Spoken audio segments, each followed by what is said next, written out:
ഇസ്കോൺ ബ്രഹ്മോത്സവത്തിന് സമാപന സമ്മേളനത്തിൽ ഗവർണർ ആരിഫ് മുഹമ്മദ് ഖാൻ മുഖ്യപ്രഭാഷണം നടത്തി. ജപ്പാനിൽ നിന്നുള്ള ഭാനുസ്വാമി മഹാരാജ, ഭക്തി വിനോദസ്വാമി മഹാരാജ എന്നിവർ ചടങ്ങിൽ വിശിഷ്ടാതിഥികളായി.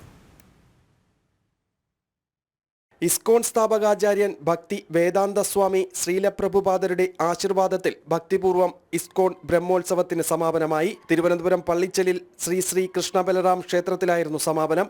ചടങ്ങിൽ ഗവർണർ ആരിഫ് മുഹമ്മദ് ഖാൻ മുഖ്യപ്രഭാഷണം നടത്തി.